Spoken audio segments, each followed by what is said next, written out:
17th July, Doda. Terrorists hiding in the thickly forested and mountainous area opened fire on Indian Army search parties. 4 soldiers, including a captain, lost their lives. 9th June, Riyasi. Terrorists opened fire on a bus coming from Shivkhori, carrying Hindu pilgrims to the Vaishno Devi shrine. 9 pilgrims were killed and 44 others injured. 21st December 2023, Rajouri. Terrorists ambushed army vehicles passing through Deraki Gully in Rajouri. 5 Indian soldiers killed in action and 3 left injured. In the last 32 months, 48 army soldiers have lost their lives in terrorist attacks in Jammu. Terrorist attacks in Jammu region south of the Pir Panjals are on the rise, causing significant casualties. Is Jammu becoming the hotbed of terrorism?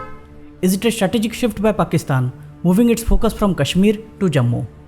And is there a bigger China-Pakistan nexus that we should be worried about? Let's analyze all this in detail in today's video. Hello guys, I am Saurav and welcome to the Arc.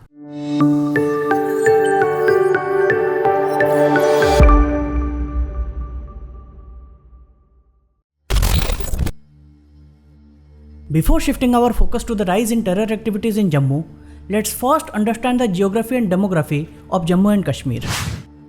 The Union Territory of Jammu and Kashmir can be divided into 2 divisions, Jammu and Kashmir, separated by the Pir Panjal mountain range.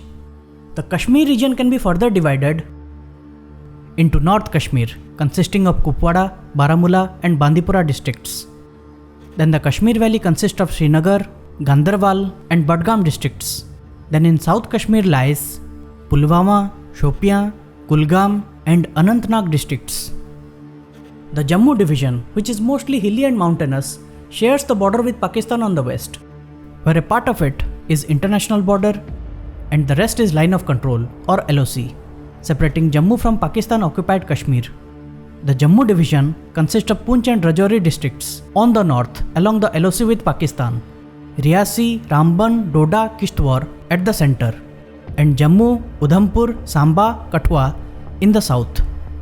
In terms of geography, Poonch, Rajouri and even Riyasi are an extension of POK. The only difference between the two sides is the significant presence of Hindus and Sikhs on this side, most of whose families migrated from the other side in 1947. The districts of Poonch, Rajouri, Riyasi, Ramban, Doda and Kishtwar have a majority Muslim population. The Muslim ethnic groups in these districts, however, are mostly from the Gujar Bakarwal community, who are ethno-linguistically different from the Kashmiri Muslims.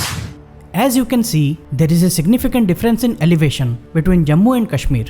Almost the entire region of Kashmir lies in the valley, surrounded by mountains, whereas the Jammu region lies mostly in the mountains. The Pir Panjal range, as you can see here, is a cluster of lower mountains in the western Himalayas. It extends from the Neelam River in the west in Pakistan-occupied Kashmir through southwestern Jammu and Kashmir to the Upper Bias River in northwestern Himachal Pradesh. It creates a natural boundary separating the Kashmir Valley from Jammu. There are multiple infiltration routes for the Pakistani terrorists to infiltrate into India. But the mountains of Poonch and Rajouri are more favored due to the lower elevation along the LOC and thick forest cover as opposed to higher mountains in Kupwara and Baramulla. Insurgent groups would enter Jammu through the LOC in these districts, utilizing the thick foliage. In the Pir Panjals, these infiltrators stay put for a few days and then descend onto Kashmir Valley. Among the Bakarwal herding community here, there is a famous local adage: if you know the Pir Panjal mountains, you know Kashmir. During the summer, these nomadic shepherds traverse the upper reaches of the Pir Panjal with their flocks, crossing mountain passes to enter the Kashmir Valley. During their seasonal stay in the hilly terrains, they make mud-wood houses, locally known as dhoks. At the onset of winter, they come back to their villages, leaving the dhoks, and the insurgent groups occupy these abandoned dhoks to store their weapons and use them as bases. Pakistan trains its terrorists and keeps them in launch pads in POK before sending them in. These terrorists are culturally and linguistically more similar to the Kashmiris than the Gujar Bakarwals in the hilly areas of Poonch-Rajouri, which is why they don't usually try to assimilate with the locals here, before conducting their terror activities. They either hide in the mountains and later conduct their operations, or they go into the Kashmir Valley, where it is easier for them to assimilate with the locals due to the cultural similarities. Also, because of the local support and OGW network in Kashmir, chances of survival of these foreign terrorists have been higher in Kashmir. And that's why terrorism in the Kashmir Valley has been traditionally driven by local militants. But in the Jammu region, it's more by the foreign ones. But things have changed recently, which is why we are seeing a changing pattern and a shift towards Jammu. Terror has returned to Jammu, and in a big way. Take a look at this chart. Terror incidents in Jammu has been rising, but the more troubling part is the high number of civilian and security forces fatalities. In the 1990s, when disturbances started in Jammu and Kashmir, high-end militancy and terror arrived in the Jammu division around 1994. However, it was still relatively peaceful than the valley. The Armed Forces Special Powers Act 1990 was notified for the region only in 2001, 11 years after Kashmir. Interestingly, village defense committees were then formed with local villagers, and they were also liberally armed to fight the terrorists if needed, especially in areas where army's reach was limited. At the peak of terrorism in Jammu in the year 2003, the Indian Army launched Operation Sarp Vinash under the leadership of Lieutenant General Rostam Nanavati in the Hilkaka area over Surankot to eliminate terrorist strongholds in the forested areas in the mountains. The entire area was sanitized, and as a result, 65 terrorists were neutralized, 3 captured, and substantial weapons and wall-like stores were recovered. As peace was largely restored and terrorist activities were restricted to Poonch-Rajouri districts, multiple army units were moved from Jammu region and were deployed in Kashmir in 2008-2009, when there was massive unrest in Kashmir. Experts suggest every time the counter-terrorism grid is diluted, it also erodes the intelligence grid, and the entire anti-terrorism infrastructure weakens, starting from contacts with local people to integration of different agencies. Because on-ground human intelligence is as important as technical intelligence, if not more, especially in such challenging terrain, which is why now we are seeing the higher number of security forces casualties in the recent terror attacks in Jammu.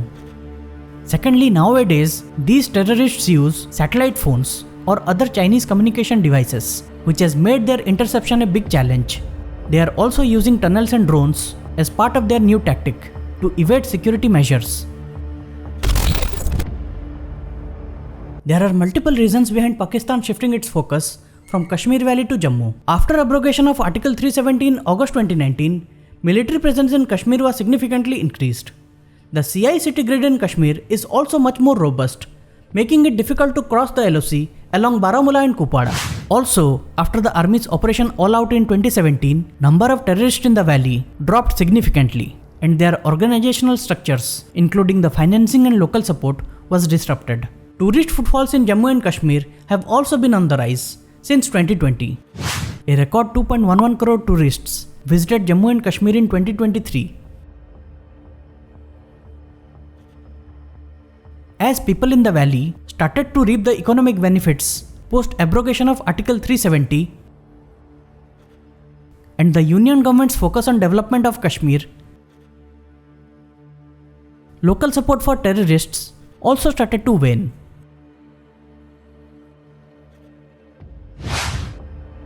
Secondly, in 2020, when the Chinese upped the ante at the line of actual control in eastern Ladakh, the Indian Army was forced to mobilize its units to send reinforcements to Ladakh. As the Jammu region was relatively peaceful then, Rashtriya Rifles units based here were therefore moved to Ladakh, and hence weakening the counter-terrorism grid in Jammu further. Third, there is also a communal angle to this. Attack on Hindu pilgrims travelling to holy shrines is intended to disrupt the communal harmony. The record voter turnout in Jammu and Kashmir, especially in the Kashmir region, in the recently held general elections, has also rattled Pakistan. Increasing terror activities in the region, therefore, is part of a broader Pakistani strategy to create unrest in the region, as the assembly elections are being planned to be held in Jammu and Kashmir soon. With the counter-terrorism network in Kashmir getting stronger and major voids in the network in Jammu, Pakistan has decided to push the buttons on Jammu. But what are we doing about it? Indian Army has incurred serious losses in these attacks, with several officers losing lives in the operations. and now Indian Army has determined to take decisive action against the terrorists. Intelligence reports suggest about 40 to 50 terrorists are still in the hiding in the Jammu region. There are also reports that some ex-Pakistan Army servicemen might also have infiltrated into the area, who are well trained and have all the sophisticated weaponry. Indian Army has mobilized a brigade with strength of around 3000 troops along with 400 to 500 special forces personnel into Jammu. Indian Army has launched a massive operation in the Pir Panjals to flush out these terrorists. But clearly these are all defensive measures. Pakistan is still calling the shots, putting pressure on us. Will there be punitive action like the surgical strikes in 2016 and Balakot airstrike in 2019? More importantly, is there a bigger nexus between China and Pakistan? Is China planning something sinister in Eastern Ladakh again? And the disturbances in Jammu is only a smokescreen for something bigger. These are alarming developments. We'll have to wait and see how this pans out in the future. Thanks for watching. I hope you liked the video. Please support the channel by liking, sharing and subscribing. Thank you.